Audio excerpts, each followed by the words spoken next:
Hello and welcome to another installment of The Lawyer Millionaire. I'm your host, Darren Wurz. How do you seamlessly step from the world of full-time parenting into entrepreneurship and building a successful law firm from the ground up? It sounds like a daring journey, doesn't it? Well, today we have the privilege of embarking on that journey today as we delve into the remarkable story of a law firm owner and entrepreneur who has shattered boundaries and transitioned from mom to mogul. I am thrilled to welcome Vanessa Vasquez to our show. Vanessa stands as a testament to dynamic women who juggle being a mom and an entrepreneur while molding a legal powerhouse. Vanessa, welcome to the show. Thank you so much, Darren. Thank you for having me. Yes, it's wonderful to have you here today. As we were talking in the intro, I have seen the stuff you do, your website, I've looked into your firm. You've built a great business, a great practice. And I want to hear all about it. I know our audience wants to hear all about it. So let's start at the beginning and tell us about your journey from mom to mogul. Thank you so much, Darren. So I've now been practicing for about 20 years. I got barred in '03, so it's been a minute now. And when I actually got married Thanksgiving before I graduated in December of '02, so family was always something that was sort of integral to me and integral to what I knew my future career was going to look like. It wasn't something where I sort of started and then realized like, oh wait, no, I don't want to do it this way. It was sort of an intentional journey where I knew that, that my husband and my future family were going to need to seamlessly connect Yeah. with together with my desire to lawyer. So my first few jobs were great. They were with smaller firms that, that there was a lot of flexibility and a lot of that kind of ability to juggle, work and life. But as I had my second son, and the boys are now 18 and 15, as I had my second one, I really realized that I wanted to devote, myself full time to that. Mm. And although I thought it was going to be a very short sort of journey, just kind of like first few months, maybe 6 months to kind of like, really give it my all. That sort of transitioned into, wow, here comes a year, and then another year, and then a third year. And I ended up staying home with them until they started K3 and K5. So about give or take 3 years. Okay. So that was a really, really fun, stressful, overwhelming time. But it was wonderful, and I really appreciate that our family was able to do that for the kids. And once I'd been out for that long, I kind of didn't really feel like starting over and starting again with another firm. So I just kind of said, you know what? Let's see what we can do and let's see what we can make happen. So I Yeah. started going just one day a week to an office between the hours the boys were in school part-time. So they got in one at 8, one at 8:30, and then they got out one at 12, one at 12:30. So basically I was working between 9 and 11:30. But but it was a great transition year, and it kind of helped me to, gain that confidence that yes, I Yeah. can actually open a brand new family law firm, and I can definitely make this happen. So, here we are. It's going on 12 years already. Yeah. So, and we've built something with 25 people, and it's really been an amazing journey. Yeah, that's so incredible. So you just went out on your own. I'm going to work part-time.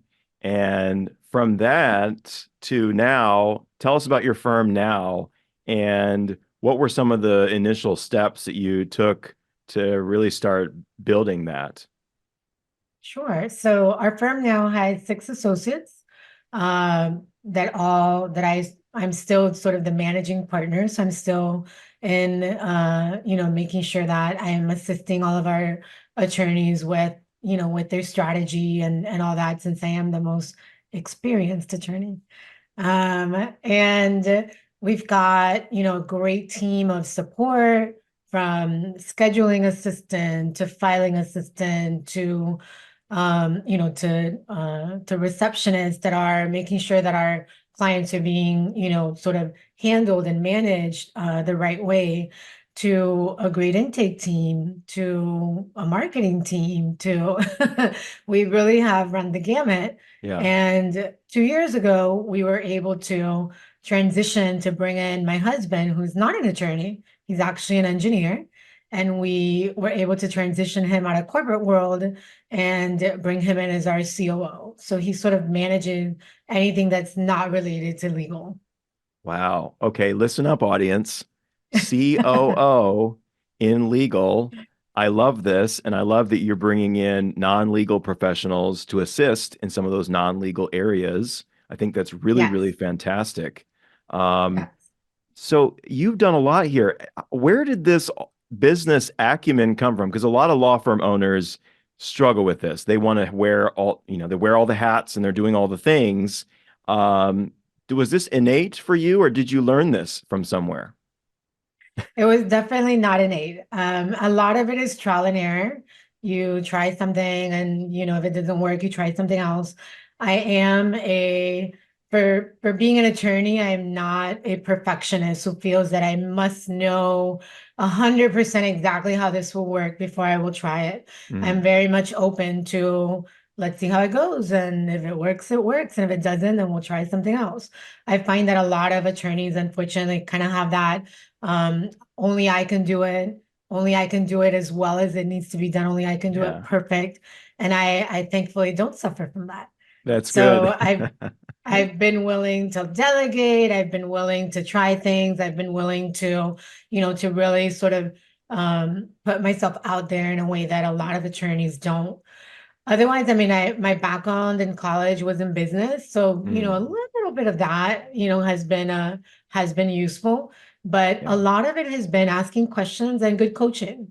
Hmm. I've been involved with how to manage a small law firm, which is a national coaching and C-suite company Hmm. for going on 8 years already. And I love them. It's been able to teach me what I try to tell my clients, which is you don't know what you don't know. And they've been able to show me what I don't know so that I can then, work on getting up to speed on the knowledge that I want to have. So kind of that constant figuring out, talking to people who are doing it better Yeah. and sharing also what we've been able to do. I love talking to new firm owners, especially new family law firm owners and younger women firm owners that, I didn't have that network. I had Hmm. a lot of, professional friends that did what I did, but it's hard to ask those deep questions like, well, how are you marketing yourself? How are you getting out there? How are you Yeah. doing these things? So I love to be a support and have that provide that networking for other firm owners because the reality is that it's a close-knit community, the legal community, no matter how many attorneys we have. Yeah. And being able to, to contribute to that community, I feel is really important. Yes, yes, very cool. So, you've mentioned some great things here. And I'm curious how you have grown as a business owner, like in terms of your perspective, in terms of how you think about things. What are some big lessons that you've learned along the way as you've scaled and grown your practice? I find that the most important thing that I've discovered along this journey really is how important good people are and Hmm. how important it is to pour into your team. The sort of the driving factor that we try to remember all the time in our firm is that we are building a culture where people want to go to work, where people want Yeah. to be here. And I find that's really important, not only for law firms in general, since we hear so many bad things about lawyers and law firms, but if you're a happy lawyer, you're just going to be a better lawyer.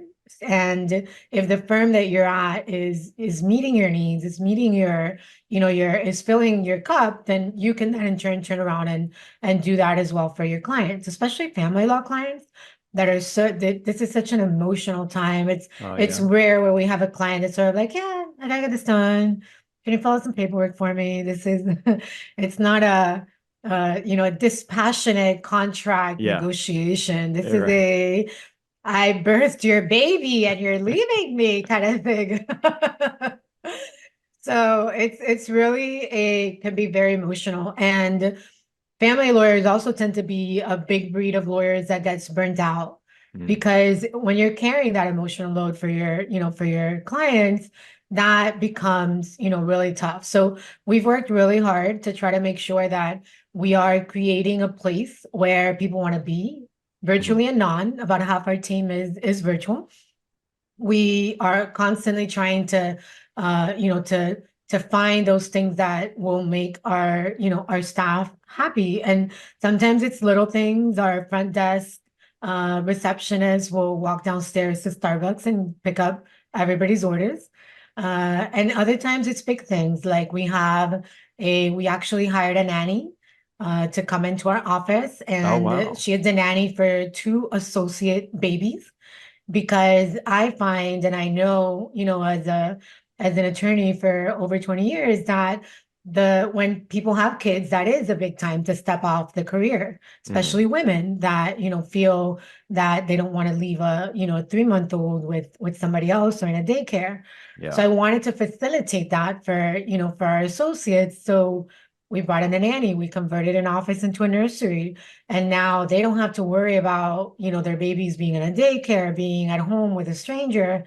They're in the office. And, when they take a break during the day, they get to snuggle with their babies, then they get to go back to work. And it's a lot less stressful. It's a lot less, Mm. difficult for them. And as an added bonus, I get to snuggle babies. I mean, it's a win-win-win. Yeah. So, those kind of things it's spending money, but it's not a particularly expensive, endeavor, and it's making our associates better, more comfortable, happier, and that in turn means that they're able to serve our clients better. So Yeah. my biggest lesson is your people. You're only as good as your people. Yeah. That is so cool. I love that idea. Um, and you're right. It's so often the non-financial things that employees really are looking for and are the difference makers. People will sometimes take a pay cut to go somewhere else if they're not happy. I mean, Yep. they will. So yeah, that is really a great idea. I love it. Very Thank cool. you. You've had great success. I'm sure that, however, the journey has had its bumps along the road. I'm curious, as you look back on this journey, what's been maybe the most difficult moment for you in the growth of your practice? So I would say that probably, I'm very much a glass half full kind of person, which is interesting because my husband, who now runs all the things, is a glass half empty kind of person. So we They really balance. balance each Yeah. other out. So I tend to sort of have a very optimistic view on everything, and but I would say that probably the biggest struggle just comes back to people. When Hmm. you end up losing good people, whether because they don't want to do family law anymore, or for any other personal reasons, that's always a struggle, especially for smaller firms. I mean, at this point, if it's the reality is that if I lose an associate, you know what, there's five more to be able to help pick up the slack. But when you only have one associate or two, and you lose one, I mean, that means that your workload just went up by 50%. Yeah. So, and I think that that's also helped to be the catalyst for trying to make sure that we are, being better employers and better business owners, to make sure that, that we don't sort of feel that pinch of, oh my goodness, we have team members leaving, and now, we have to kind of figure out how to ramp up. So I would probably say that those tend to be the bigger challenges, the keeping good people and making sure that that you kind of are able to bounce back when you lose good people. Sometimes it takes a while to find that right fit. Hmm. And you always want to make sure that you're attracting the right fit, repelling the wrong fit. So, I think that people, again, is at the heart of everything we do, the good and the Yeah. bad. Well, yeah, your business is your people and very much it's a collection of people that are working together for a common goal. I mean, that's the definition of a company. So 100%. you're very, very correct there. Um, I'm curious in the growth of your practice, you know, a lot of law firm owners that I work with struggle with trying to get to a certain point. And, it's like if I could just grow a little bit more, I want to get to this point. But then the problem is that goalpost keeps moving a little bit further out and further Right. out. Was there a moment in your career where you're like, okay, I've made it, I've arrived here? Or, how has that been for you? So I would probably say that I'm kind of there now. And the only reason for that is because since January 1st, I've been telling everybody in conversations that I'm out of production. I'm out of production. And I'm not 100% out, but as I repeat it, Yeah, yeah. that will, I'm definitely not on any more trial calendars. I'm not on, Okay. any more extensive hearing calendars, and I am continuing to train my associates to make sure that they feel confident and comfortable, Hmm. stepping into that role. But that kind of feels a little bit more revolutionary, I think, to no longer and and the thing is that I was in court on a trial December 22nd, which, if you'll recall, was a Friday, right after having eye surgery. And Oh I remember my. thinking that Friday, like, no, this could not, no, this is not a seven-figure firm owner job. No, no, no, Yeah, no. yeah, So, so ultimately I'm really working hard on, trial training my attorneys. We yeah. even had an all day, in-house training a few weeks ago where I'm basically just sort of trying to pour out, that knowledge, and a lot of things. It's just, how long I've been practicing or how long I've been an adult, not even, things that are specifically legal knowledge, like this is how you question and this is how you, that kind of training you can buy. You can sign up for, for trial advocacies and all that, but a lot of the smaller things that can help our attorneys sort of think, like people who've had kids even though they don't have kids, or that help them to think about corporate issues even though they've never worked corporate, or all those little things, and that's something that we are continuing to plan to do, those kind of trainings, to make sure Hmm. that I'm helping them to be, as good as I am. Yeah, yeah. So Very yeah, so cool. I would say that's probably now. Yeah, great. And so you have kind of a new challenge here that's different. And how do you kind of replace yourself in your practice and move into more of that leadership position? Yeah. Yep. Is that kind of where you're aiming to go? And what does the future look like for you in as it relates to your practice and other things that you want to do? Yeah. So, I mean, one of my favorite things that, about being a business owner is the networking. I am a Mm, people person. I do find my happiness in events and networking and lunches and coffees. And so that's something that, that I've definitely been growing. I'm the president of one of our local bar associations, the Coral Gables Bar Association. mm, And so I've been, once I took on that role last summer, I've been also trying to make sure that I'm connecting with our members and asking them what can the Coral Gables Bar do for you? So that's something that, it sort of has been helping to create that transition where I could see myself out of production, and I can see myself just as, like you mentioned, providing leadership to my team, but also sort of becoming a more connected and a more connecting leader in our community as well.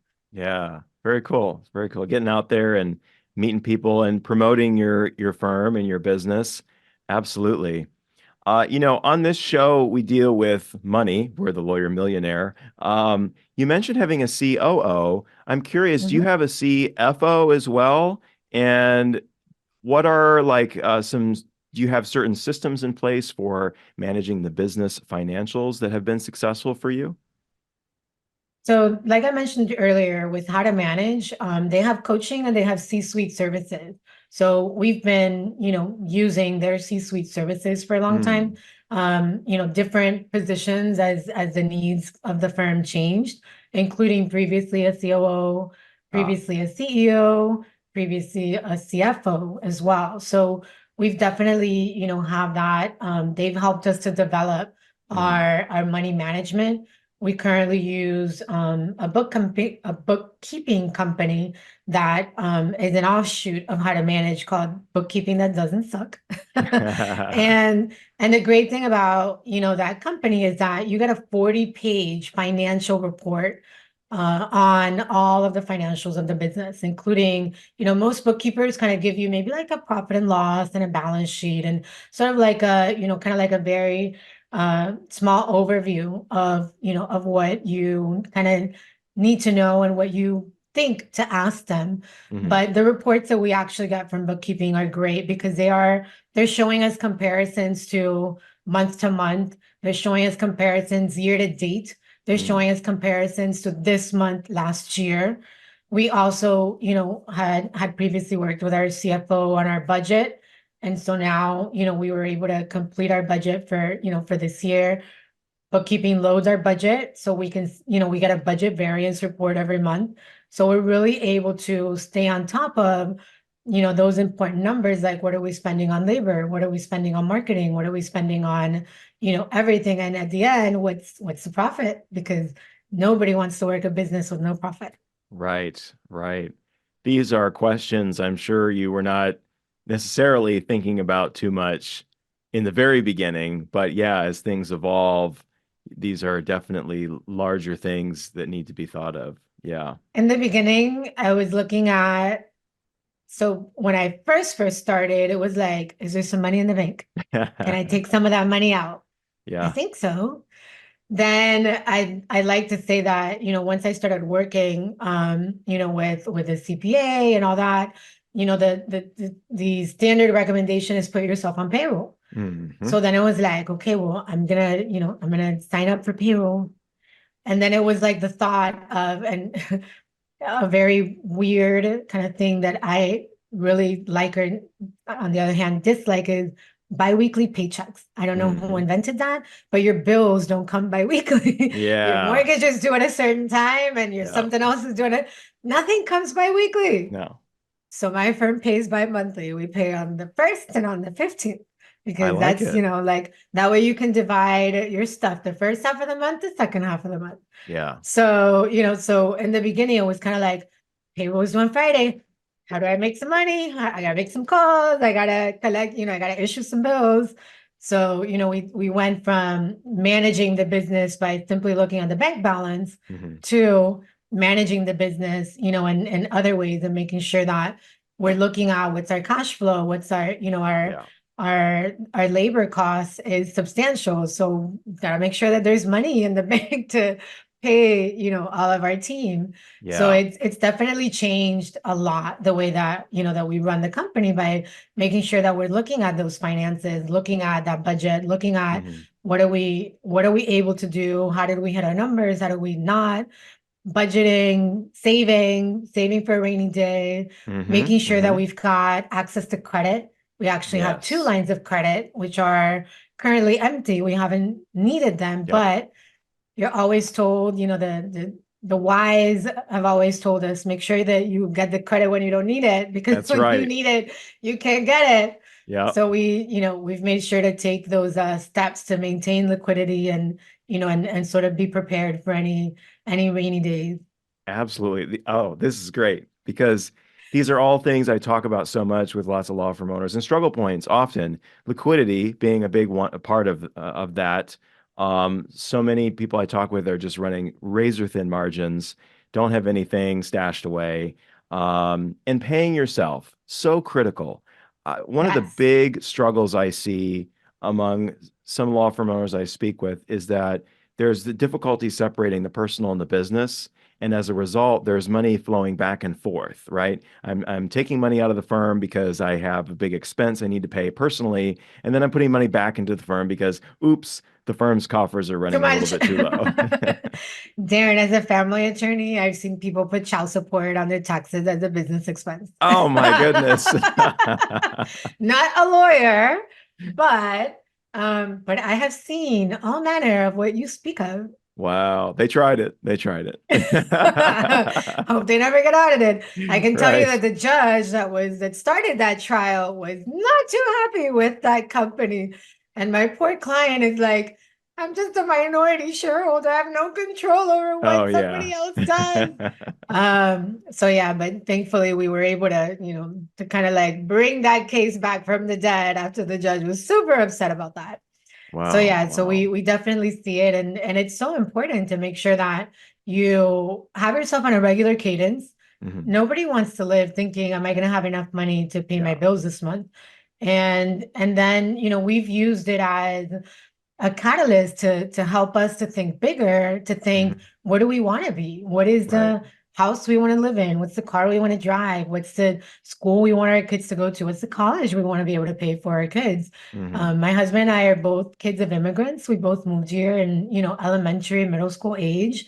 Wow. And so knowing and kind of like helping to, to create some of those bigger goals of Mhm. what, you always try to do better than your parents.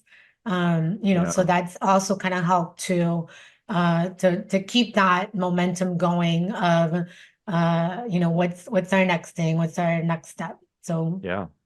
Very cool. Very cool. Good stuff. Well, Vanessa, as we think about others, you mentioned you have a passion for helping and talking to, younger lawyers. Quickly, would you share with us maybe some advice that you might pass on to younger law firm owners that are getting started and wanting to grow? absolutely. The biggest piece of advice I can give any attorney, new or not new, is don't do it all. Hmm. You need to figure out what you are best at, whether that's networking, whether that's production, whether that's, whatever that might be. And then you need to hire, even if it's, even if you think you can afford it. It's, I did a talk many years ago when Avo used to do their lawyer-nomics. Hmm. And I did a talk where I talked about how every time I hired somebody, our income doubled. Oh, wow. And and small numbers, it's easy to double, but it's Hmm. but the lesson really carried because something that how to manage also helped me to see is if you are answering your phone, you're working for $15 an hour. If you Yes. are the firm's paralegal, you're working for $25 an hour. If Hmm. you are the firm's bookkeeper, you're working for $20 an hour. And all of those roles, can be outsourced even on very part-time basis. And it will allow you to do what you do best, which is be a lawyer and charge three, four, $500 an hour, rainmake and bring in cases that are worth five, 10, $20,000. Hmm.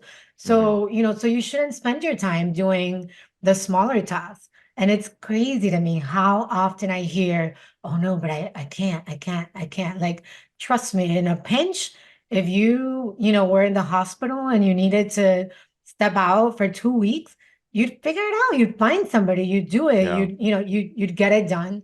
And how much better is it to do it, onboard somebody, find the right person, bring them on.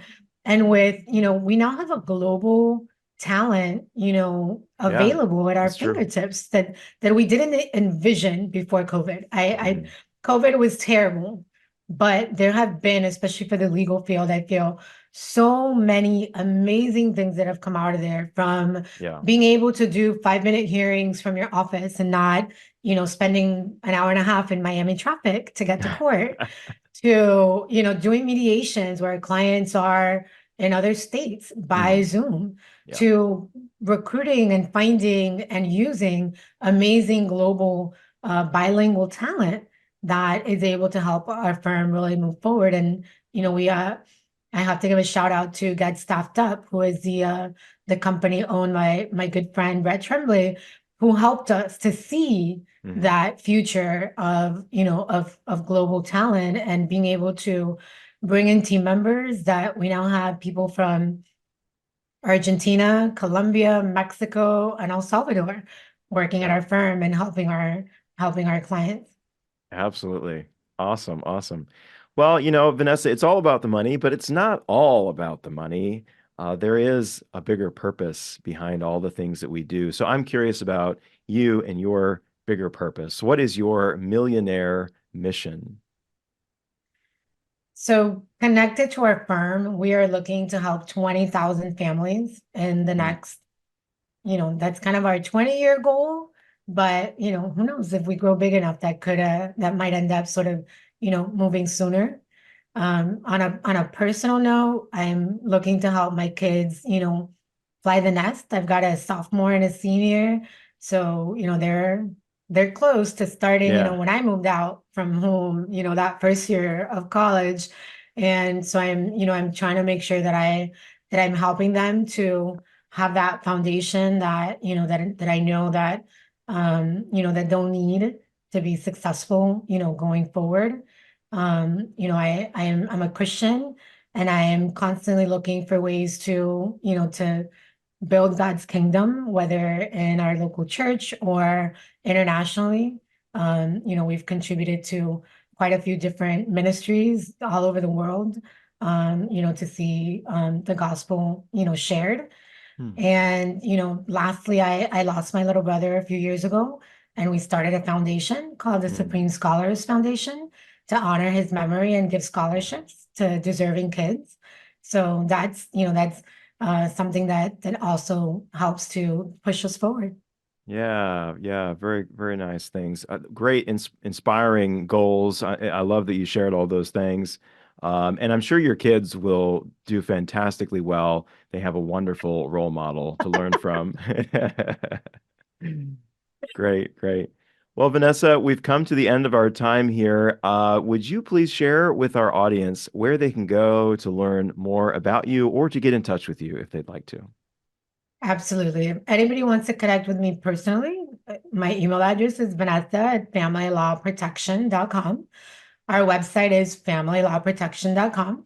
And there you can see videos, FAQs, all of our team, and schedule a free case evaluation if you need help with a local South Florida family law case.